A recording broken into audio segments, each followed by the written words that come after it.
Jacó habitou na terra de Canaã, onde seu pai tinha vivido como estrangeiro. Essa é a história da família de Jacó. Quando José tinha 17 anos, pastoreava os rebanhos com seus irmãos, ajudava os filhos de Bilá e os filhos de Zilpa, mulheres de seu pai, e contava ao pai a má fama deles.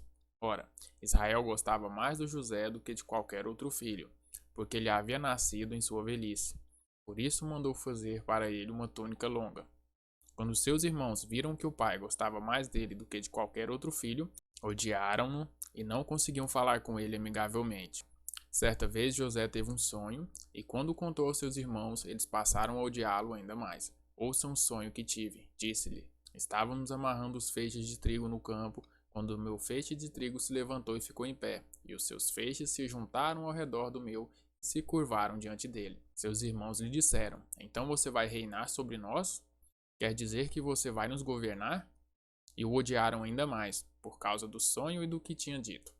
Depois teve outro sonho e contou aos seus irmãos: Tive outro sonho, e desta vez o sol, e a lua e 11 estrelas se curvaram diante de mim. Quando contou ao pai e aos irmãos, o pai repreendeu e lhe disse: Que sonho foi esse que você teve? Será que eu, sua mãe e seus irmãos viremos a nos curvar até o chão diante de você? Assim seus irmãos tiveram ciúme dele. O pai, no entanto, refletia naquilo. Os irmãos de José tinham ido cuidar dos rebanhos do pai, perto de Siquém.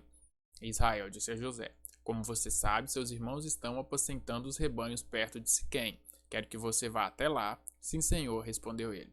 Disse-lhe o pai: Vá ver se está tudo bem com seus irmãos e com os rebanhos e traga-me notícias. Jacó o enviou quando estava no vale de Hebrom, mas José se perdeu quando se aproximava de Siquém. Um homem o encontrou vagando pelos campos e lhe perguntou: Quem é que você está procurando? Ele respondeu: Procuro meus irmãos. Pode me dizer onde que estão apastando os rebanhos? Respondeu o homem: Eles já partiram daqui, e eu os vi dizer: Vamos para Dotã. Assim José foi em busca de seus irmãos e os encontrou perto de Dotã. Mas eles os viram longe, e antes que chegasse planejaram matá-lo. Lá vem aquele sonhador, diziam uns aos outros. E agora, vamos matá-lo e jogá-lo num destes poços? E dissemos que um animal selvagem o devorou. Veremos então o que será dos seus sonhos. Quando Ruben ouviu isso, tentou livrá-lo das mãos deles, dizendo: Não lhe tiremos a vida. E acrescentou: Não derramem sangue, joguem-no naquele poço no deserto, mas não toquem nele. Ruben propôs isso com a intenção de livrá-lo e levá-lo de volta ao pai.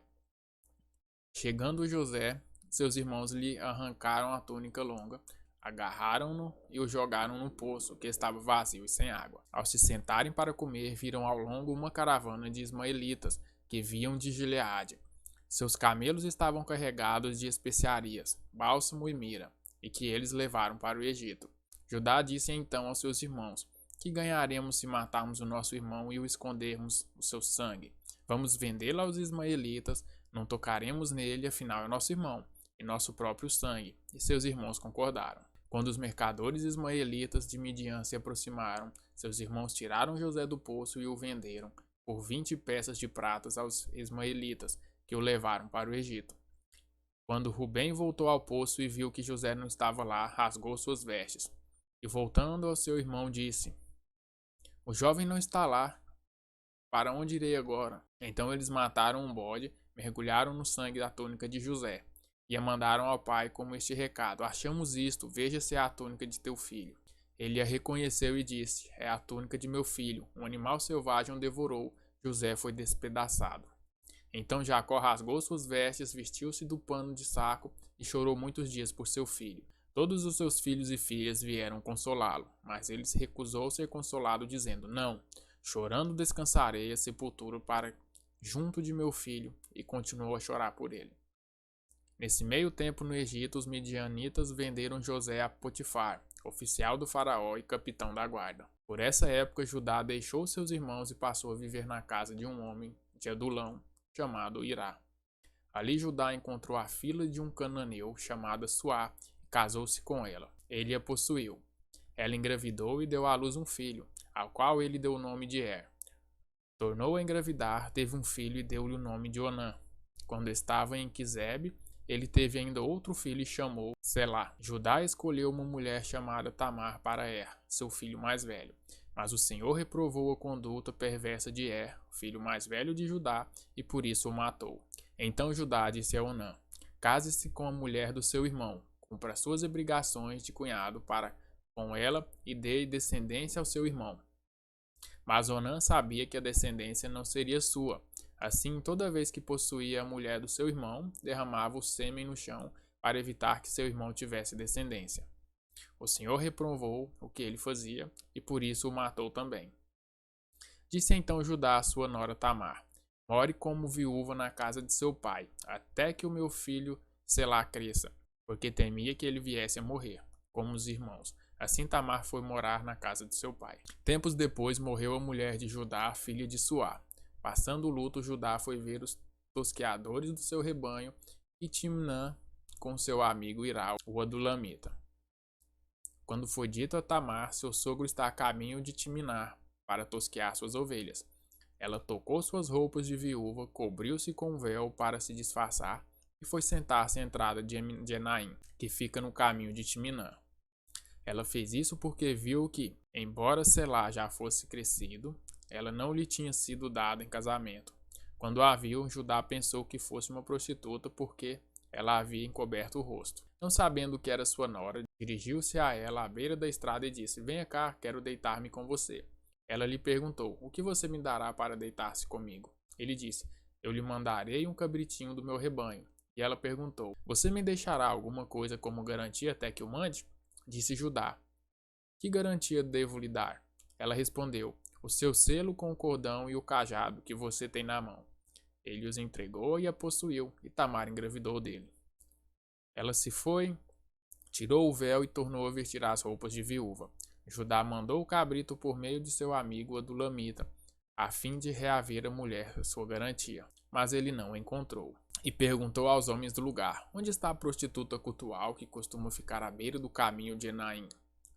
Eles responderam: Aqui não há nenhuma prostituta cultual. Assim ele voltou a Judá e disse: Não a encontrei. Além disso, os homens do lugar disseram que lá não há nenhuma prostituta cultual. Disse Judá: Fique ela com o que lhe dei. Não quero que os tornemos objeto da zombaria. Afinal de contas, mandei a ela este cabritinho, mas você não a encontrou. Cerca de 3 meses mais tarde, disseram a Judá: Sua nora Tamar prostituiu-se e na sua prostituição ficou grávida. Disse Judá: Tragam-na para fora e queime-na viva. Quando ela estava sendo levada para fora, mandou o seguinte recado ao sogro: Estou grávida do homem que é dono destas coisas. E acrescentou: Veja se o Senhor reconhece a quem pertence este selo, este cordão e este cajado. Judá os reconheceu e disse: Ela é mais justa do que eu, pois eu devia tê-la entregue ao meu filho Selá, e não voltou a ter relações com ela. Quando lhe chegou a época de dar à luz, havia gêmeos em seu ventre. Enquanto ela dava à luz, um deles pôs a mão para fora. Então a parteira pegou um fio vermelho e amarrou o pulso do menino, dizendo: Este saiu primeiro. Mas quando ele recolheu a mão, seu irmão saiu e ela disse: Então você conseguiu uma brecha para sair? E deu-lhe o nome de Pérez. Depois saiu seu irmão, que estava com o fio vermelho no pulso. Foi-lhe dado o nome de Zerá. José havia sido levado para o Egito, onde o egípcio Potifar, oficial do faraó e capitão da guarda, comprou-o dos ismaelitas que tinham levado para lá. O Senhor estava com José, de modo que este prosperou e passou a morar na casa do seu senhor egípcio. José era atraente e de boa aparência. Quando este percebeu que o Senhor estava com ele e o que fazia prosperar em tudo o que realizava, agradou-se de José e tornou-o administrador de seus bens. Potifar deixou a seu cuidado a sua casa e lhe confiou tudo o que possuía. Desde que o deixou cuidar de sua casa e de todos os seus bens, o Senhor abençoou a casa do egípcio por causa de José. A bênção do Senhor estava sobre tudo o que Potifar possuía, tanto em casa como no campo. Assim deixou ele aos cuidados de José tudo o que tinha, e não se preocupava com coisa alguma, exceto com sua própria comida.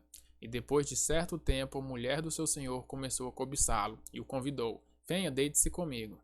Mas ele se recusou e lhe disse: Meu senhor não se preocupa com coisa alguma de sua casa, e tudo o que tem deixou aos meus cuidados. Ninguém desta casa está acima de mim. Ele nada me negou, a não ser a senhora, porque é a mulher dele. Como poderia eu, então, cometer algo tão perverso e pecar contra Deus? Assim, embora ela insistisse com José dia após dia, ele se recusava a deitar-se com ela, e evitava ficar perto dela. Um dia, ela entrou na casa para fazer suas tarefas e nenhum dos empregados ali se encontrava. Ela o agarrou pelo manto e voltou a convidá-lo. Vamos, deite-se comigo. Mas ele fugiu da casa, deixando o manto na mão dela. Quando ela viu que ao fugir ele tinha deixado o manto em sua mão, chamou os empregados e lhe disse: Vejam, este hebreu nos foi trazido para nos insultar. Ele entrou aqui e tentou abusar de mim, mas eu gritei. Quando me ouviu gritar por socorro, largou seu manto ao meu lado e fugiu de casa. Ela conservou o manto consigo até que o senhor de José chegasse à casa. Então repetiu-lhe a história. Aquele escravo hebreu que você nos trouxe aproximou-se de mim para me insultar, mas quando gritei por socorro, ele largou seu manto ao meu lado e fugiu. Quando seu senhor ouviu o que a sua mulher lhe disse, foi assim que o escravo me tratou. Ficou indignado. Mandou buscar José e lançou-o na prisão, em que eram postos os prisioneiros do rei. José ficou na prisão. Mas o Senhor estava com ele e o tratou com bondade, concedendo-lhe a simpatia do carcereiro. Por isso o carcereiro encarregou José de todos os que estavam na prisão, e ele se tornou responsável por tudo o que de lá sucedia. O carcereiro não se preocupava com nada do que estava a cargo de José, porque o Senhor estava com José e lhe concedia bom êxito em tudo o que o realizava.